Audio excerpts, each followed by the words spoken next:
Zikalala welcomes the signing of Expropriation Bill into law by Ramaphosa. Zikalala welcomes the signing of Expropriation Bill into law by Ramaphosa.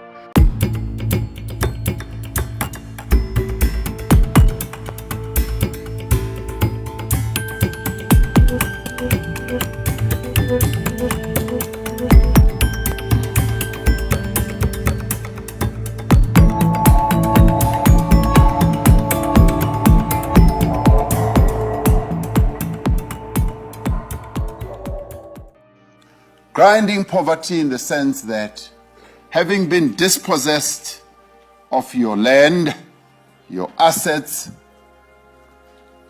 asset poverty became the order of the day. Houses that people lived in were destroyed, livestock was killed or taken away, and what was also destroyed was what many of us never really get to think about. It was the generational asset transmission that takes place in every household.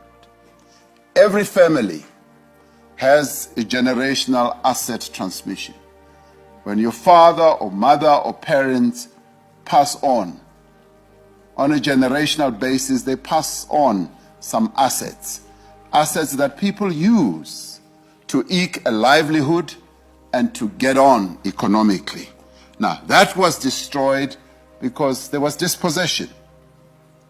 Skills transfer was curtailed. The people who used to work the land, having been removed from their land, suddenly found themselves in a diaspora, and they therefore lost the capability and the knowledge to work the land.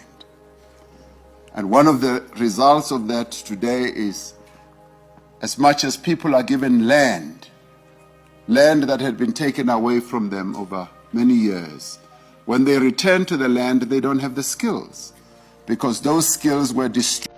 We've got an exclusive investigation for you tonight. The president of South Africa, Cyril Ramaphosa, has begun, and you may have seen this in the press, seizing land from his own citizens without compensation because they are the wrong skin color. That is literally the definition of racism. I thought the whole point of the new South Africa, and the reason the rest of us were excited to see it in 1994 take shape, is because it rejected racial discrimination. And yet the government is now embracing it, or am I missing something? No. In a free and civilized society, we don't take people's stuff on the basis of the color of their skin. It was wrong when it took place under apartheid. It is wrong now. And it would be a tragedy if South Africa were to repeat the same mistakes it did in the past. We've got rights. I'm black. 200 years ago, this would have been an auction. Bruh. Ladies and gentlemen, my name is Dr. Jones. Why Not TV? Please subscribe. Public Works and Infrastructure Deputy Minister Sihle Zikalala has welcomed the signing into law of the Expropriation Bill by President Cyril Ramaphosa. The legislation signed into law on January 23 affirms the role of the state in appropriating land for socio-economic development and for distributive purposes. The legislation places the Department of Public Works and Infrastructure DPWI as the executing authority of appropriation. As such, all applications for those seeking appropriation for a public purpose and in the public interest must be through the DPWI. Zikalala, in his capacity as the former Public Works and Infrastructure Minister, accelerated the finalization of the legislation and oversaw its passing by the National Assembly. The state has asserted that the bill aligns with Section 25 of the Constitution, is modeled on international best practices and complies with all public consultation processes.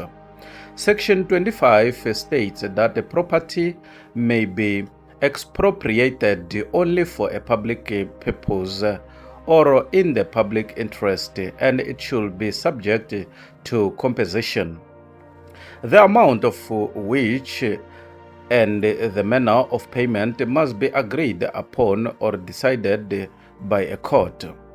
The Constitution defines public interest as including land reform and equitable access to natural resources, with an aim to redress past injustices and facilitate socio-economic transformation. This is the legislation that will take South Africa in reality on the path of economic transformation and inclusive economic growth, Zikalala said. He said this was a culmination of the struggle waged by forebears about and against the dispossession of the majority of black people through the 1913 Land Act and the Group Areas Act. We will use the newly promulgated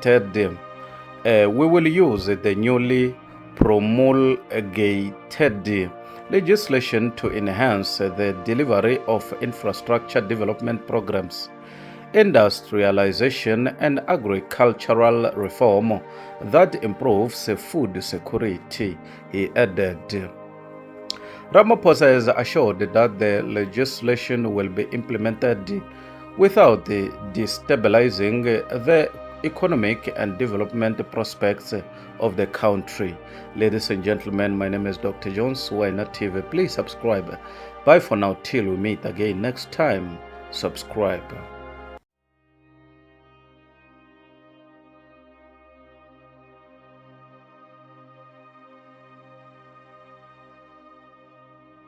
It is unrealistic. You can't reconcile if you've never been together. You never came here with an intention to be with us. You came here with an intention to conquer us. See, and we remain conquered. You using this term you, and this is detached from reality. You want to say that you, me, white people, are the same as people from 1652.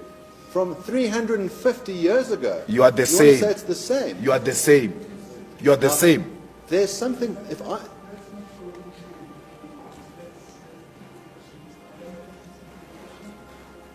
the claim is a very simple one, that the way that we deal with things in the justice system is we don't ask someone, are you a member of a particular race?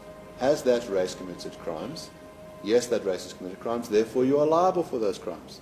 The way that we deal with things in court is we say, did you, as an individual, commit that crime? Are you a murderer? If you are a murderer because of what you did as an individual, we hold you liable. We don't say... Because the land is still in the hands of white people. How are you planning to deal with that? So my policy on an AGC policy, to make it clear, is land redistribution with compensation. It has to be a willing buyer, willing seller. If I may get a few minutes, well, a few seconds to explain it, because we don't have time, because people wonder, what is this guy talking about? If we think we're just going to jump in and take people's land and not compensate them, this country's done. Simple story. Whether you're black, whether you're white, whether you own a farm, whether you have traditional land, if people are going to come there and take land from you, it's over. Because land is what? Land is wealth. The economic system of this world is based on land, anywhere in the world. If it comes to wars, it's based on land. Whether there's oil wealth, whether there's mineral wealth, whether there's agricultural wealth, whether it's water within a body of a mass of land.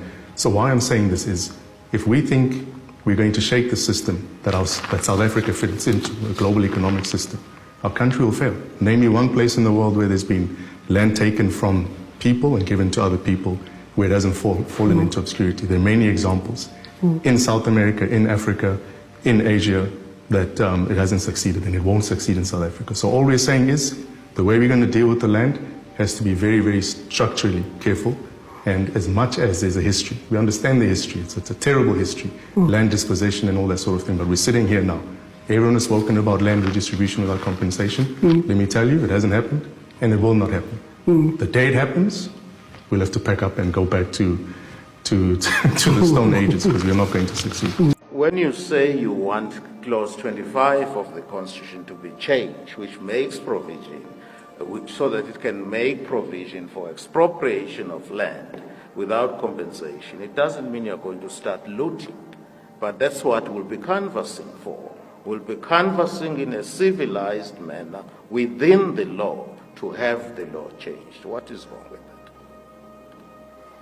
What is wrong with acting within the law to have the law which is unjust, which does not benefit the majority of the people of this country? What is wrong in acting within the law to change the law which does not benefit poor people? And I'm talking with specific reference to land. And if you remember historically, even today, 80% of the land is still in the hands of white people. And that's not tenable. They know it too. It's not tenable. And we are left outside queuing like fools. It's not tenable. They know it too. So we will fight within the law to have the Constitution amended. We had a meeting here in Sandton, the EFF and the ANC, to agree on the formulation that goes into the Constitution. Bulelani Nguga was there. Some advocate of the ANC, Malindi, was there. Lamola was there. Kaba was there. Lamola and this one were together. From the Youth League, we have been pushing this. Lamola opposed expropriation of land without compensation the way we expected Bulelani Nguga to oppose it. Bulelani Nguga said, this is a good deal for our people who must agree with this. We need to agree that we're going to expropriate land without compensation. Kaba went outside to speak to whoever on the phone, and then they came back, they said, no, it's not going to happen. Yeah. What difference is this bill being signed into law actually going to make in the bigger scheme of things? Is it really going to advance the expropriation of land and land reform? Yes, it is going to do so. You will recall that we had steps towards expropriation without compensation. So this bill in the main will firstly align with the democratic constitution so that all the things that were not provided for are provided for in this particular bill. Secondly, it covers issues of public interest beyond just public purpose, because public purpose in apartheid was about bulldozing infrastructure where they needed land. Now, public interest include issues of land reform, include issues of looking at natural resources and other issues of transformation in the main. And thirdly, also there is a provision for, for a nil compensation where the state can prove that it is in the interest of South Africans. So those things were not provided for in the previous bill. So we think that this is a good start. But however, our final journey as the African National Congress has resolved in our successive conferences is to ensure that we actually change the Section 25 of the Constitution. Yeah. And we're not yet there. We're hoping that with the emergence of the parties like MK, EFF and other progressive parties, we will jointly work together on modalities so that we can go there as a second step. The but for EFF now, offered you that support previously. They said, come with us, we'll vote with you. They offered it for something else, not what the ANC had envisaged, so we never agreed. So it's not true. But it was expropriation without compensation. Yeah, but for something else, not that which the ANC was pursuing, so it was on different conditions. Mzanele Manyi, as the MK party, what's your position on this act of law now? There's nothing that this law is going to do that we could not do before without it. Well, certainly a historic day here in Parliament. We promised South Africans that we would do everything we can to defeat the attempts to amend Section 25 of the Constitution to allow for expropriation without compensation, and we've done it. In Parliament today, the ANC were not able to get a majority. Parties stood together to defend the Constitution, which now remains intact. This is a significant day for South Africa because it means that property rights are protected. It means that our Constitution has held the line against attempts to try and amend it. Now, part of the people who have success of this team are our land reform team, and by Anli Lotrit and Noka Masipa, who are here with me today. Anli, this has been 3.5 years of battle. How do you feel today?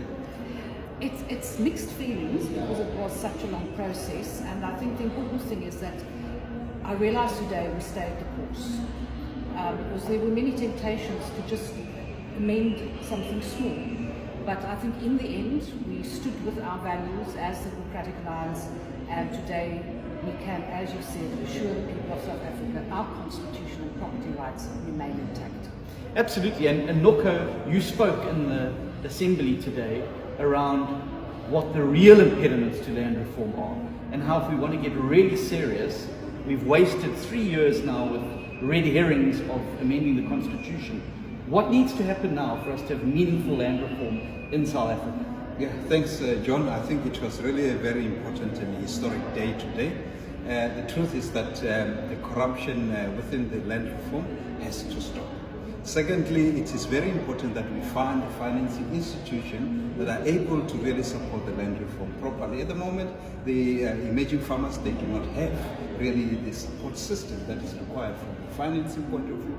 We need to sort out the biosecurity. Biosecurity is a big impediment. We've got 40%. To challenge this move, why?